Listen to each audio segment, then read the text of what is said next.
नमस्कार मित्रों, जय सिया राम। मित्रों, आप सभी का मेरे YouTube चैनल विराट ज्योतिष चिंतन में हार्दिक स्वागत है। मित्रों, हम चर्चा कर रहे थे अष्टम भाव की और कल के वीडियो में मैंने आपको अष्टम भाव से जुड़े कारकत्वों के बारे में बता दिया था। और आज के इस वीडियो में हम चर्चा करेंगे कि अष्टम भाव में सभी नवग्रह कैसे प्रभाव देते हैं।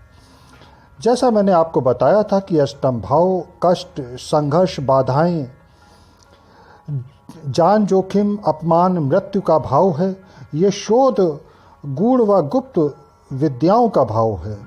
गुप्त धन, विरासत में मिली संपत्ति, जमीन में दबी हुई धन व वस्तुएं, रहस्य, तंत्र मंत्र एवं आध्यात्मिक विद्या से जोड़ने वाला भाव है। ये जातक के दुर्भाग्य, लड़ाई झगड़ों को, गुप्त शत्रुता को भी दर्शाता है। शत्रु भय के साथ साथ किसी रोग का भय और बंधन को भी बताता है। आठवां भाव ससुराल पक्ष का भाव है। पत्नी के धन को बताता है। अनार्जित धन भी यहीं से प्राप्त होता है। मित्रों, ये भाव विदेश यात्रा का भी है, विशेषकर जलीय यात्रा का। तो ये मृत्यु के स्वरूप को बताने वाला भाव भी है। यह अकस्मात दुर्घटनाएं भी देता है, तो जातक को आत्मज्ञान व रहस्य ज्ञान भी प्रदान करता है। अब मित्रों, बात करेंगे एक एक करके सभी ग्रहों की। तो शुरुआत करते हैं सूर्य से। अष्टमस्थ सूर्य दूरस्थ क्षेत्रों की अनेकों यात्राएं करवाता है। जीवन में बारंबार परिवर्तन आते हैं। जातक में त्याग की भावना होती है। स्वग्रही या उच्च का सूर्य अच्छे रिजल्ट्स देते हैं। अन्य राशियों में प्रायः सूर्य संघर्ष कराते हैं, दुख देते हैं, नेत्र पीड़ा की संभावनाएं रहती हैं। स्वग्रही या उच्च का सूर्य अच्छे रिजल्ट्स तो देता है, लेकिन स्वच्छंदता भी देता है और प्रायः ये स्वच्छंदता बदनामी का कारण भी बनती है। अष्टमस्थ सूर्य जातक को गुप्त रोगों से पीड़ित कर सकता है। सूर्य अगर अच्छा है तो जातक गणित आदि में, ज्योतिष में निपुण होता है और आत्मज्ञान भी प्राप्त करता है। अष्टमस्थ सूर्य धन प्राप्ति तो करवाता है, किंतु जातक संचय नहीं कर पाता।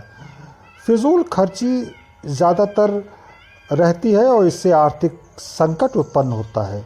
जातक उदार और सहयोगी भी होता है, लेकिन अपनी शर्तों पर जीवन जीता है। अष्टमस्थ सूर्य बहुत ज़्यादा यश नहीं देता। राजकीय कृपा के लिए तो ठीक होता है, लेकिन उसमें स्थायित्व कम ही रहता है। लेकिन यदि गुरु की शुभता प्राप्त हो जाए तो फिर स्थायित्व भी प्राप्त होता है। निर्बल सूर्य या पाप प्रभावों से युक्त सूर्य पित्त जनित रोग उत्पन्न करता है, क्रोध बढ़ाता है और स्वास्थ्य भी खराब कर सकता है। हृदय व नेत्र रोग की संभावना बढ़ जाती है।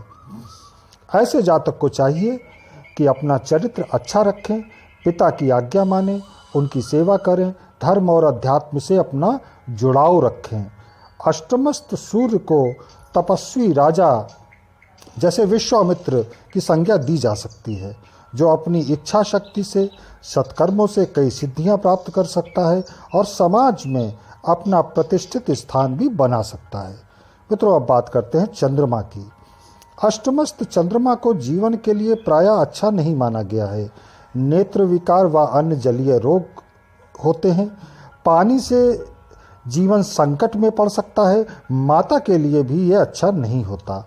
अष्टमस्थ चंद्रमा चंचलता देता है। जातक ईर्ष्यालु प्रवृत्ति का होता है। जातक किसी न किसी रोग से त्रस्त रहता है। अष्टमस्थ चंद्रमा रहस्यमयी विद्याओं में, शोध कार्यों में भी रुचि उत्पन्न करता है। इन जातकों को पानी से लापरवाही नहीं करनी चाहिए। नदी, तालाब आदि से थोड़ा बच कर रहना चाहिए। जातक की विषय वासना के प्रति भी रुचि अधिक होती है। विवाह के बाद धन की प्राप्ति की संभावना होती है। जातक को मनोविकार, नेत्र पीड़ा, हृदय, सर्दी, जुकाम, खांसी, कफ, नेत्र व फेफड़े संबंधी रोग होने की संभावना ज़्यादा होती है। जातक को घूमने फिरने का बहुत शौक होता है। विदेश यात्रा की संभावना भी प्रबल होती है। ये जातक बहुत सृजनात्मक व रचनात्मक कार्य करने वाले, बहुत भावुक व कल्पनाशील होते हैं। इन्हें अपनी माताजी की सेवा करनी चाहिए और उनसे अच्छे संबंध रखने चाहिए। अब बात करते हैं मंगल की, कि मंगल अष्टम भाव में क्या प्रभाव देते हैं।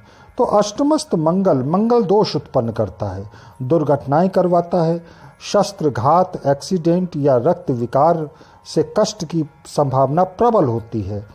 छोटे भाई बहनों का सुख भी कम प्राप्त होता है। जीवन में संघर्ष थोड़ा ज़्यादा करना पड़ता है। गुप्त विद्याओं में रुचि होती है, लेकिन गुप्त शत्रुओं का भी बहुत भय रहता है। अष्टमस्थ मंगल दाम्पत्य सुखों में कमी करता है। कुटुंब व पारिवारिक जीवन में भी दिक्कतें खड़ी होती हैं। अष्टमस्थ मंगल अचानक दुर्घटनाएं देता है। पित्त व पाइल्स संबंधी दिक्कतें हो सकती हैं। अग्नि भय बना रहता है। अष्टमस्थ मंगल यदि नकारात्मक प्रभाव अधिक दे रहा हो तो इसकी शांति करवा लेनी चाहिए, वरना जीवन अत्यधिक कष्टमय हो सकता है। जीवन साथी व बंधु बांधवों का सुख थोड़ा कम प्राप्त होता है। संबंध तनावपूर्ण रहते हैं। वैवाहिक जीवन तो तनावपूर्ण रहता ही है। यदि अन्य पापक ग्रहों का प्रभाव हुआ तो फिर जीवन साथी के साथ संबंध विच्छेद भी हो सकते हैं। अत्यधिक मानसिक चिंताओं के रहते जातक स्वयं का जीवन भी खतरे में डालने से नहीं हिचकिचाता। प्रायः यहाँ मंगल पाइल्स, भगंदर, रक्त विकार, ब्लड प्रेशर, ज्वर आदि की संभावनाएं अधिक देता है।